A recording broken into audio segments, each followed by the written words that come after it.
الحمد للہ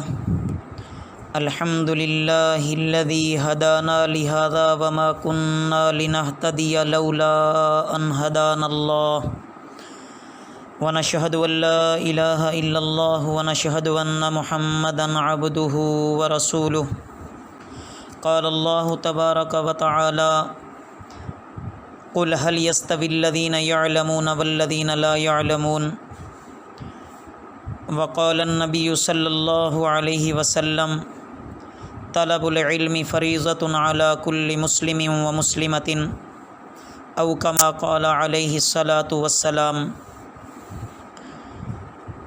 اللہم صلی وسلم دائما ابدا الف الف مرہ۔ عزیز طلباء، آج کی اس مبارک محفل میں دراسات دینیہ کا یہ ایک نئے سیشن کا آغاز ہو رہا ہے، جس کا آج بسم اللہ ہی پروگرام ہے۔ اس میں مجھ جیسے ادنیٰ سے طالب علم کو اللہ رب العزت نے گفتگو کرنے کی سعادت نصیب فرمائی ہے۔ اللہ رب العزت آپ تمام طلباء کو، چاہے وہ میل سے ہیں یا فیمیل ہیں، اپنی شایان شان اجر عظیم عطا فرمائیں اور استقامت اور قبولیت عطا فرمائیں۔ آپ تمام لوگ بہت زیادہ مستحق ہو مبارکباد کے کہ اللہ رب العزت نے آپ سب کو اپنے مبارک دین کے مبارک علم کے لیے قبول فرمایا ہے۔ حدیث مبارکہ میں ہے من یرید اللہ بہ خیرا یفقہہ فی الدین، اللہ رب العزت جس کے ساتھ بھلائی کا ارادہ کرنا چاہتے ہیں اسے دین کی سمجھ بوجھ عطا فرما دیتے ہیں۔ واقعی آپ لوگ اتنے عظیم ہو کہ اللہ رب العزت نے تمام انسانوں میں سے منتخب فرما کر آپ لوگوں کو اپنے دین کے مبارک علم حاصل کرنے کے لیے قبول فرما لیا ہے۔ اس پر ہم اللہ رب العزت کا شکر بھی ادا کریں۔ اسی طرح حدیث مبارکہ میں ہے فقیہ واحد اشد علی الشیطان من الف عابد، کہ ایک فقیہ، ایک عالم، ایک دین کا علم رکھنے والا 1000 عابدوں پر اس کو فضیلت حاصل ہے، شیطان پر وہ بھاری ہے۔ اس کی وجہ یہ ہے کہ عابد کے پاس علوم نہیں ہیں اور عالم کے پاس علوم ہیں۔ تو الحمدللہ آج سے یہ جو سیشن شروع ہو رہا ہے یہ دراسات دینیہ آن لائن ہے۔ اللہ رب العزت نے انتہائی آسان طریقہ عطا فرما دیا کہ گھر بیٹھے ہمیں تھوڑی سی محنت کرنے کے ساتھ دین کا علم حاصل ہو سکتا ہے، کیونکہ دین میں آسانی ہے، دین میں مشکل نہیں ہے۔ نبی کریم صلی اللہ علیہ وسلم نے فرمایا ان اللہ یحب ان تؤتی رخصہ کما یحب ان تؤتی عزائمہ، یعنی جس طرح عزیمت جو اعلیٰ درجے کا کام ہے اس پر عمل کرنا اللہ تعالیٰ کو پسند ہے، اسی طرح مجبوری کی وجہ سے بھی اگر رخصت پر عمل کریں تو اللہ تعالیٰ اس کو بھی پسند فرماتے ہیں۔ آسانی اختیار کرنا سنت ہے، مشقت اختیار کرنا سنت نہیں ہے۔ پیارے نبی صلی اللہ علیہ وسلم نے فرمایا ما خیر رسول اللہ صلی اللہ علیہ وسلم بین امرین قط الا اخذ ایسرہما، یہ حدیث میں منقول ہے کہ جب حضور اقدس صلی اللہ علیہ وسلم کو 2 چیزوں کے درمیان اختیار دیا جاتا تو آپ ان میں سے آسان تر کو اختیار فرماتے۔ معاذ اللہ، حضور اقدس صلی اللہ علیہ وسلم کے بارے میں یہ تصور یہاں کرنا کہ آپ تن آسانی اور راحت حاصل کرنے کے لیے آسان راستہ اختیار فرماتے تھے، یہ غلط ہے۔ اس کی وجہ یہ ہے کہ آسان راستہ اختیار کرنے میں عبدیت زیادہ ہے، کیونکہ اللہ تعالیٰ کے سامنے بہادری نہیں چلتی بلکہ عاجزی چلتی ہے کہ اے اللہ میں آپ کا عاجز بندہ ہوں، میں آسان راستہ اختیار کروں گا۔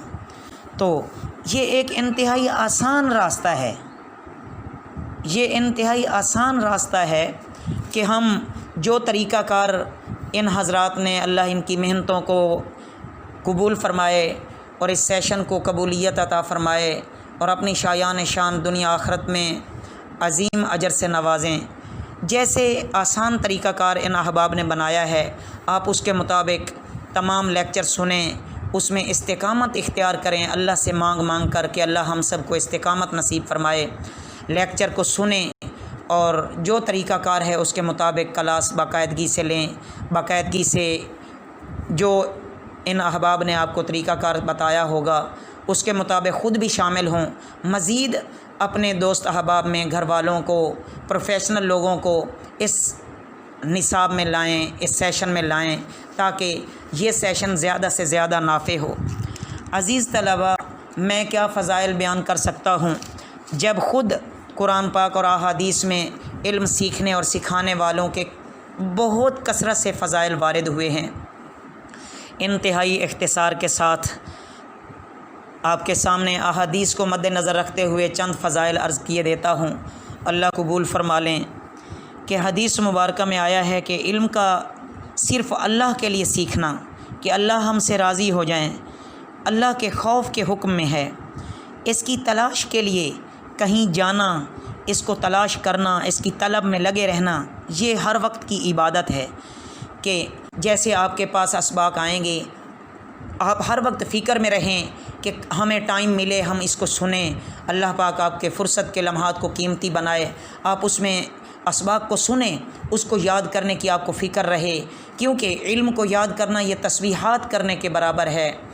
تو اس فکر میں جب تک آپ لگے رہیں گے تو مستقل آپ کی عبادت شمار ہوتی رہے گی۔ فرشتے علم سیکھنے اور سکھانے والوں سے دوستی کرنے میں رغبت اختیار کرتے ہیں۔ اتنی عظیم مخلوق ہے جو ہر وقت اللہ کی عبادت کرنے میں مشغول ہیں، وہ اپنے پروں کو برکت حاصل کرنے کے لیے یا محبت کے طور پر علم سیکھنے اور سکھانے والوں کے جسموں پر، ان کے بدنوں پر، ان کے کپڑوں پر ملتے رہتے ہیں۔ یہ میں نے مفہوم عرض کیا ہے آپ کے سامنے۔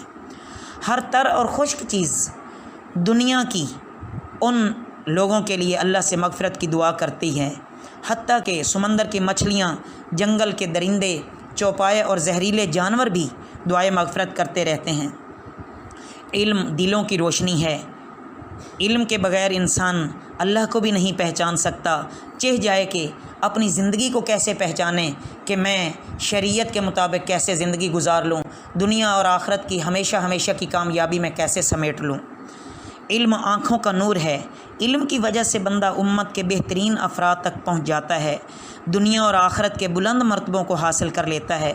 عزیز طلباء، علم کا مطالعہ کرنے والا ایسے ہے جیسا کہ روزے دار ہوتا ہے۔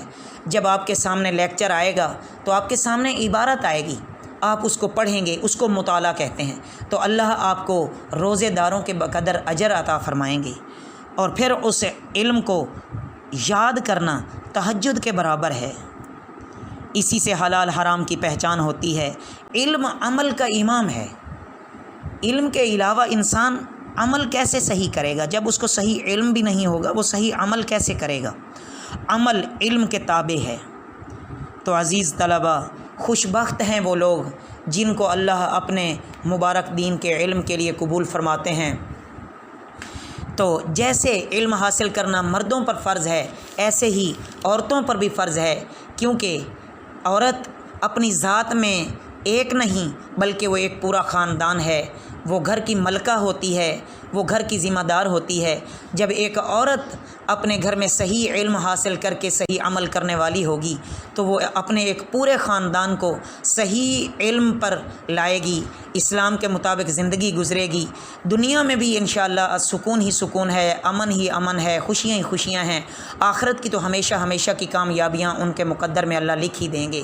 تو اللہ رب العزت سے استقامت مانگنی چاہیے کہ اللہ رب العزت ہمیں استقامت کے ساتھ اس مکمل سیشن میں قبول فرما لیں اور ہمیں ہمیشہ اس پر عمل کرنے والا بنائیں، اور ہمارے ذریعے سے اللہ اسے مزید پوری دنیا کے لیے سیکھنے سکھانے والا بنا دے اور اس علم کو پہنچا دے۔